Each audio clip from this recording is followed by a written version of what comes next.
झारखंड के 2000 लघु और मझोले उद्योगों पर गहराया संकट।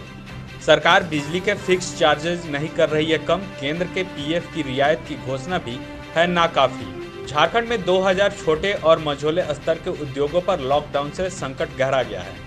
राज्य में इन इकाइयों में कार्यरत कर्मियों को वेतन देने के भी अब लाले पड़ रहे हैं।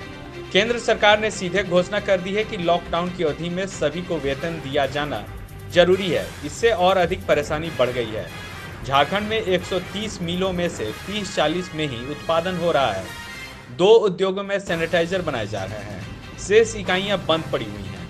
इनमें सबसे अधिक इकाइयां आदित्यपुर औद्योगिक क्षेत्र में है। इसके अलावा रांची के तुपुदाना, नामकुम, टाटी सिलवे, बोकारो, देवघर, बरहई, बीआईटी सिरडो, गिरिडीह, पलामू, रामगढ़ और अन्य जगहों पर स्थापित की गई लघु और मझोले इकाइयां 15 दिनों से बंद हैं।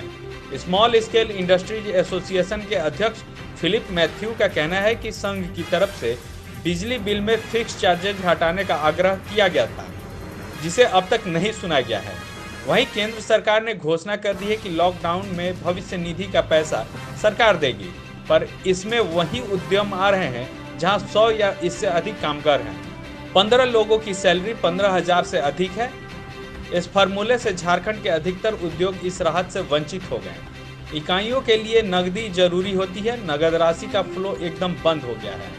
बैंक से भी लिमिटेशन है, इसलिए काम धंधा ठप हो गया है। छोटे उद्योगों को महीने में 5 लाख रुपए सैलरी और मझोले उद्योगों को 25 लाख रुपए का भुगतान करना पड़ रहा है। ऐसा कब तक चल पाएगा? राज्य भर में 8 लाख मजदूर घरों में बैठे हुए हैं। कामगारों की भारी कमी हो गई है।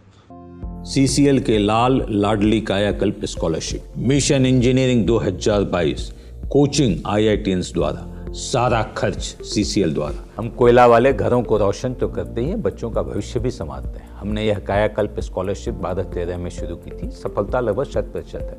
बच्चे अप्लाई करें, कम से कम इंजीनियर अवश्य बने और एक अच्छा इंसान बने। विस्तृत जानकारी के लिए चेक करें हमारा वेबसाइट www.cclkelalandladli.in।